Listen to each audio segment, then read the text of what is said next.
वृद्धों के 4 दुश्मन, बोलिए। वृद्धों के 4 दुश्मन। पहला दुश्मन मेल न्यूट्रिशन, दूसरा दुश्मन वेट लॉस, तीसरा दुश्मन सार्कोपीनिया, चौथा दुश्मन फ्रेलिटी। वृद्ध लोगों को खाने पीने में रुचि कम हो जाती है, खाना कम कर देते हैं और कई बार खाना कम मिलता है उनको, तो मेल न्यूट्रिशन का शिकार होते हैं। तो हमको ये सुनिश्चित कर लेना है कि अच्छा पौष्टिक भोजन 4 बार वृद्ध व्यक्ति को जरूर मिले, फल मिले, सब्जी मिले, दूध मिले, दही मिले, एडिक्वेट न्यूट्रिशन हो और हाइड्रेशन एडिक्वेट हो, पानी की कमी नहीं होनी चाहिए। वेट लॉस का सबसे बड़ा कारण है कि वो चलना फिरना बंद कर देते हैं। जब चलना फिरना बंद कर देते हैं तो डिसयूज एट्रोफी हो जाती है। डिसयूज एट्रोफी का मतलब है कि किसी भी चीज को इस्तेमाल नहीं करोगे तो बेकार हो जाएगी। अगर हाथ पे प्लास्टर लगा दो, 6 हफ्ते बाद काटो तो लिख पाओगे? नहीं लिख पाओगे, कई महीने लगेंगे उसको वो करने के लिए।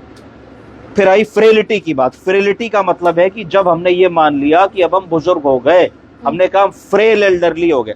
फ्रेल एल्डरली या फ्रेलिटी का मतलब है कि हमने हिम्मत छोड़ दी, हम बैंक तक नहीं जा सकते, हम मार्केट तक नहीं जा सकते, हम अकेले नहाने भी नहीं जा सकते, खड़े होंगे तो गिर पड़ेंगे, हम अपना जूते का फीता खुद नहीं बांध सकते, हम अपना कुछ भी काम खुद नहीं कर सकते, हम अपना डेंचर भी खुद नहीं लगा सकते, हियरिंग मशीन भी खुद नहीं लगा सकते। हमको हर काम के लिए एक सहायक की जरूरत है, फैमिली के सपोर्ट की जरूरत है, जिसको फ्रेलिटी सिंड्रोम कह देते हैं।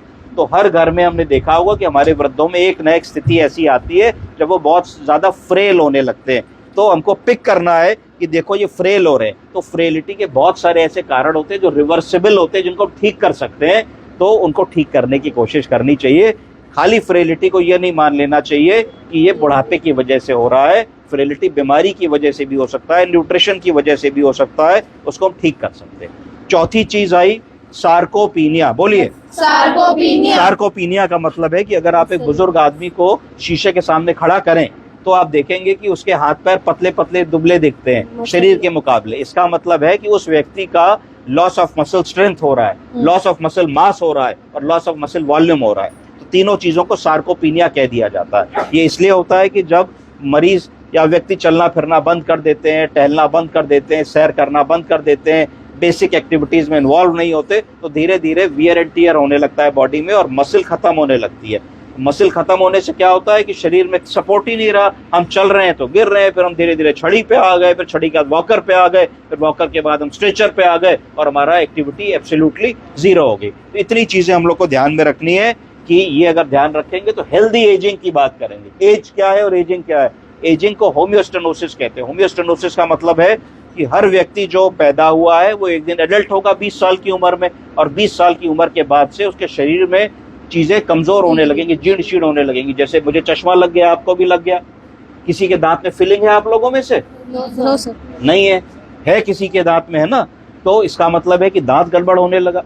किसी को चश्मा लग गया, हो सकता है कि किसी के जोड़ों में दर्द हो रहा, हो सकता है किसी के 2-4 बाल सफेद हो गए, हो सकता है कि किसी को झटका आता हो सकता है कि किसी को दमा अस्थमा सांस की बीमारी हो। तो धीरे धीरे ऑर्गन्स में डीजेनरेशन अब होना शुरू हो जाता है। इसको कहते हैं प्रोसेस ऑफ होम्योस्टेनोसिस, कि हमने पैदा हुए और अपनी एडल्टहुड अटेन कर ली, तो जो शरीर में अच्छा होना था सब हो गया, अब चीजें माइनस में जाने लगेंगी और ये चक्र चलता रहेगा 20 साल की उम्र से 65 साल की उम्र तक। 65 साल पे बुढ़े हो जाएंगे। This is what ageing is. तो एजिंग को हेल्दी कैसे बनाना है, ग्रेसफुल कैसे बनाना है, वृद्ध आदमी की इज्जत कैसे करनी है, वृद्ध आदमी को चोट ना लगे, ये कैसे देखना है, वृद्ध के प्रति टॉलरेंस कैसे ज्यादा होनी चाहिए कि अगर वो आपके पास आ गए, आपने कहा दवा दिखाइए, उनको 5 मिनट लग रहा है अपना दवा दिखाने में, तो पेशेंस लूज नहीं करना है, 5 मिनट का समय उनको देना। समझ गए? कोई सवाल? No sir. Thank you.